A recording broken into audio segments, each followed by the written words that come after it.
పెళ్లివారిల్లు కలకలలాడిపోతోంది. అసలీ పెళ్ళెవర్దయ్యా అంటే శ్రీనివాసమూర్తిగారి ముద్దుల తనయ శ్రావణిది. మాకు శ్రీనివాసమూర్తి బాగా దగ్గర్చుట్టం. తపనకి ఆయన భార్య, వరసకి మేనత్తవుతుంది. అందుకనే 3 రోజుల ముందు నుంచి పెళ్లి పనుల్లో సాయం చేయమంటూ పదే పదే పిలిచారు. ఎందుకంటే నేనందరితో కలివిడిగా సరదాగా నవ్విస్తూ ఉంటాను, ఆప్యాయంగా పలకరిస్తూ ఉంటాను. పైగా పెళ్లి పనుల్లో వాళ్లకు కొండంత సాయం చేస్తాను. మరునాడు పెళ్ళి అనగా అందరూ కూర్చుని వచ్చేవారికి ఏవేమి ఇవ్వాలో, ఏ సందర్భంలో ఏవేవి ఏర్పాటు చేసుకోవాలో ఒకచోట రాసుకోవడమే కాకుండా వాటిమీద స్టిక్కర్లు అంటిస్తున్నారు. ఆ సమయంలోనే అందరి మధ్యన చేరాను నేను. అక్కడ అందరికంటే వయసులో పెద్దది సావిత్రమ్మ కూడా ఉంది.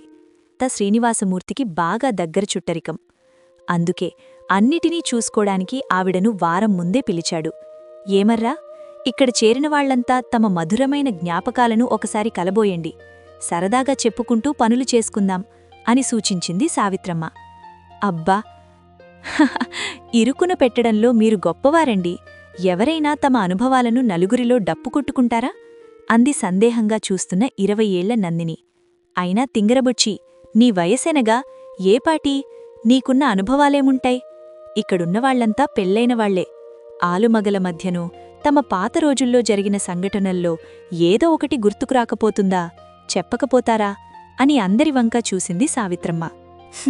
అమ్మమ్మా, నువ్వు నందినిని తక్కువ అంచనా వెయ్యకు. మొన్న తన బాయ్ఫ్రెండ్ గురించి నాకు అని కావ్య ఏదో అనుబోతుంటే, చంపుతా, అది వీళ్లందరి మధ్యన అంతవసరమా అని ఒక్కసారిగా ఆమె నోరు మూసేసింది. దీని వెనుక కూడా కథాకమామీషు ఉందన్నమాట. ఏమే, నీ బాయ్ఫ్రెండ్ గురించి 4 ముక్కలు చెప్పేడకూడదా అని ప్రోత్సహిస్తున్నట్లుగా అంది సావిత్రమ్మ. ఏం లేదు బామ్మా, మొన్న ఒక తింగరోడు నాకు ప్రపోజ్ చేయడానికి దారి కాచి గులాబీ ఇచ్చాడు. దాన్ని వాడి ముందే చిదిమిపారేసి, ఇలాంటి పిచ్చి పనులు మరెప్పుడు చెయ్యొద్దంటూ వార్నింగ్ ఇచ్చా. అదే పట్టుకొని ఇది మీ అందరి మధ్యన పెద్ద రచ్చ చేస్తోంది అని చేత్తో సైగచేసి కావ్యవైపు కోపంగా చూసింది నందిని. పోన్లేండ్రా పసిపిల్ల, ఈ వయసు మళ్లీ వస్తుందా? ఇలాంటి సన్నివేశాలు మళ్లీ ఎదురవుతాయా? పోని మీలో ఎవరో ఒకరు మీ మధుర జ్ఞాపకాలను తిరగతోడండ్రా అని నలుగురివైపు చూసింది సావిత్రమ్మ.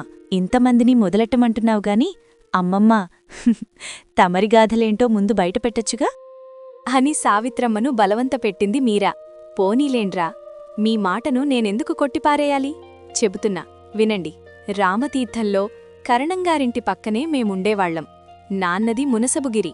జనమంతా తెల్లారేస్తే మా ముంగిట వాలేవారు. మునసబుగారి అమ్మాయిగా, నాన్న కుమార్తెగా నన్నంటే అందరికీ అభిమానం మెండుగానే ఉండేది. మా ఇంటికి దగ్గర్లోనే రామకోనేరు. ఉదయం సాయంత్రం కడవ పట్టుకుని నీళ్లకు వెళ్లడం పరిపాటయింది. ఆ చెరువులో ఇన్నీ అన్నీ తామరపూలు. కాని ఒకరోజున దురదృష్టం కొద్దీ నాకు చేతికందనంత దూరంలో ఉన్న ఒక పువ్వు కోద్దామనుకునేంతలోనే నాచులో కాలుజారి నీళ్లలో పడిపోయా. అంతలోనే ఒక కుర్రాడు ప్రమాదం గ్రహించి నా జుట్టు దొరకబుచ్చుకుని పైకి లాగేశాడు. నన్ను తన 2 చేతుల్లోకి ఎత్తుకుని ఒడ్డుకు చేర్చి నీళ్లు కక్కించాడు. కళ్ళు తెరచి చూసేసరికి పొడగరి అయిన ఆ కుర్రాడు ఊరి మోతుబరి ఏడుకొండలగారి కొడుకు హర్ష అని తెలిసింది. ఆ రోజు తడిబట్టలతో ఇంటికి వెళ్లేసరికి నా అవతారం చూసి ఏమైందని అడిగారు. చెప్పక తప్పలేదు. నాన్న మనసు చివుక్కుమన్నది. ఇక మీదట నీళ్లకు వెళ్లొద్దంటూ గట్టిగా చెప్పేశారు. మర్నాడు నేను వెళ్లకపోవడంతో హర్ష కిటికీలోంచి తామర పువ్వులను లోపలికి పడేశాడు. కాని ఈ వ్యవహారం నాన్న కళ్లబడకపోలేదు. అగ్గిమీద గుగ్గిలమైనారు. అయినా నాపై ప్రేమతో ఒకరోజు నాన్న ఊరెళ్లిన సమయంలో ఇంట్లోకి జొరబడి వచ్చి నన్ను ముద్దుల్లో ఉంచెత్తాడు. ఎలాగైనా పెళ్లి చేసుకుంటానన్నాడు. నాకు మాత్రం అంతా ఇంతా భయం కాదు. ఇక నుంచి రావద్దంటూ గట్టిగా హెచ్చరించాను. ఎలా పొక్కిందోగాని నాన్నకు ఈ విషయం తెలిసిపోయి నన్ను తెగ చివాట్లు పెట్టారు. చివరకు మరి 2 నెలల్లోనే మరొకరితో నా పెళ్లి చేసేశారు. అయినా అతడు సమర్థుడు కాకపోవడం, వ్యసనపరుడు అవడంతో మా దాంపత్య జీవితం సజావుగా సాగలేదు. నా దురదృష్టం కొద్దీ ఒక ప్రమాదంలో అతను పోయాడు. అప్పట్నించి నేనిలాగా ఒంటిపిల్లి రాకాసిలాగే బ్రతుకుతున్నా. నా జీవితంలో ఏదైనా మధుర జ్ఞాపకమంటూ మిగిలిందంటే హర్షస్పర్శ మాత్రమే అని కొద్దిగా వణికే గొంతుతో చెప్పింది. మీ విచారం వెనుక ఎంతటి ప్రేమకథ దాగియుందన్నమాట అని ఆశ్చర్యంగా అన్నది మీరా. ఇక మగాళ్లవంతు అంటూ అక్కడున్న మగమహారాజుల వైపు చూపించింది. మేమా? అసలు మాకే ఉంటాయి.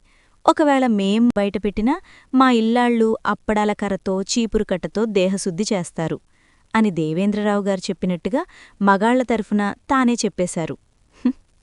అయినా సరే బంకలా వదలక సావిత్రమ్మ దేవేంద్రరావు గారిని బలవంతపెట్టింది.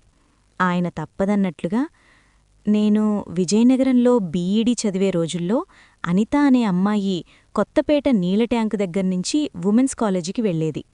ఆమె అందానికి చిత్తైన నేను కాపు కాసేవాడిని. ప్రతిరోజూ తప్పనిసరిగా నా వైపు చూసేది అని మొదలుపెట్టారు. కథ నచ్చితే లైక్ చేయండి, మిత్రులతో షేర్ చేయండి. మరిన్ని ఆసక్తికరమైన కథల కోసం సబ్స్క్రైబ్ చేయండి.